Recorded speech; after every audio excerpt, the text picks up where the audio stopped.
আপনারা যারা মোশবেটে বিকাশ নগদের মাধ্যমে টাকা ডিপোজিট করতে পারছেন না, আজকের ভিডিওটি তাদের জন্য। আজকের এই ভিডিওতে আমি আপনাদেরকে দেখাবো কিভাবে মোশবেটে আপনারা বিকাশ নগদের মাধ্যমে টাকা ডিপোজিট করবেন। তো মূল ভিডিও শুরু করার আগে আপনাদেরকে একটা কথা বলে রাখি, আপনাদের যাদের অলরেডি মোশবেট অ্যাকাউন্ট খোলা আছে, আপনারা ওই অ্যাকাউন্টগুলো বাদ দিয়ে নতুন করে অ্যাকাউন্ট খুলে নেবেন। নতুন করে অ্যাকাউন্ট খুলে যদি আপনারা সল্ট এবং ক্যাসিনো গেমস খেলেন, তাহলে আপনারা বেশি বেশি উইন হতে পারবেন। আর কিভাবে একটা মোশবেট অ্যাকাউন্ট খুলতে হবে এই বিষয়ে আমাদের ভিডিও আছে, লিংক ডিসক্রিপশন বক্সে দেয়া আছে। নতুন অ্যাকাউন্ট খোলার সময় অবশ্যই এখানে প্রোমো কোডের জায়গায় অফিসিয়াল প্রোমো কোড ব্যবহার করবেন, T5566। এই প্রোমো কোডটি দিয়ে যদি আপনারা অ্যাকাউন্ট খুলেন, তাহলে প্রথম ডিপোজিটে আপনারা 100% বোনাস পেয়ে যাবেন। টাকা ডিপোজিট করার জন্য আমরা এখানে 3D ডট যে অপশনটা আছে এখানে ক্লিক করব। এরপর এখানে প্লাস অপশনটার মধ্যে ক্লিক করব।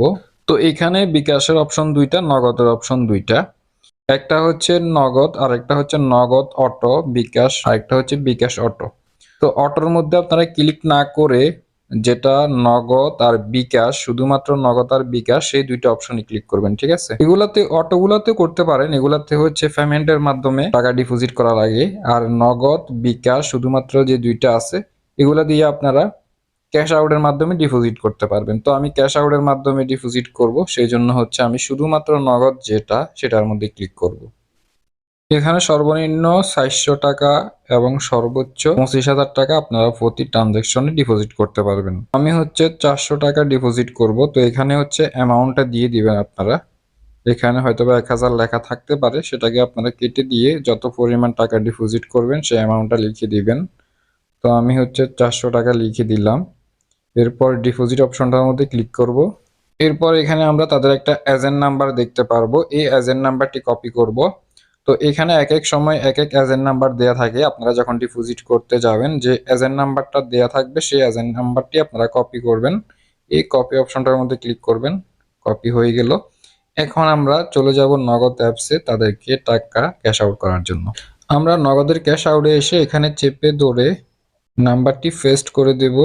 এরপর আমরা যে পরিমাণ টাকা ডিপোজিট করতে চাচ্ছি সেই পরিমাণ টাকা ক্যাশ আউট করে দেব। ওকে, আমাদের ক্যাশ আউট করা হয়ে গেল। নগদ বা বিকাশ যেটার মাধ্যমে আমরা ক্যাশ আউট করি না কেন, একটা ট্রানজাকশন আইডি পেয়ে যাব। সেই ট্রানজাকশন আইডিটা আমাদেরকে কপি করতে হবে। এই যে এটা হচ্ছে ট্রানজাকশন আইডি, এটা এভাবে চেপে ধরে আমরা কপি করে নেব। এখন আমরা নগদ অ্যাপস থেকে বেরিয়ে আবার চলে যাব মোশবেটে। এরপর এখানে হচ্ছে আমাদের নাম্বারটি দিতে হবে। আমরা যেই নাম্বার থেকে তাদেরকে টাকা ক্যাশ আউট করব সেই নাম্বারটি দিতে হবে। তো আমি আমার নগদ নাম্বারটি দিয়ে দিচ্ছি। নাম্বার দেওয়ার পর এখানে আমরা দেখতে পারবো ট্রানজাকশন আইডি একটা অপশন আছে, এখানে ক্লিক করে এভাবে চেপে ধরে আমরা নগদ থেকে বিকাশ থেকে যে ট্রানজাকশন আইডিটি কপি করব সেটা এখানে পেস্ট করে দেব। এরপর জাস্ট আমরা ডিপোজিট অপশনটার মধ্যে ক্লিক করব। ডিপোজিট অপশনে ক্লিক করার পর মাত্র 1 থেকে 10 মিনিটের মধ্যে আমাদের অ্যাকাউন্টে টাকা চলে আসবে। ওকে গাইজ, দেখেন মাত্র 1 মিনিটে আমাদের অ্যাকাউন্টে টাকা চলে আসছে।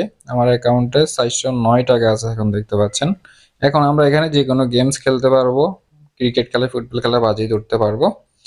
তো গাইস, কিভাবে টাকা উইথড্র করতে হয় এই বিষয়ে আমাদের ভিডিও আছে, সেই ভিডিওটার লিংক ডিসক্রিপশন বক্সে দেয়া থাকবে, সেটাও চাইলে আপনারা দেখতে পারেন।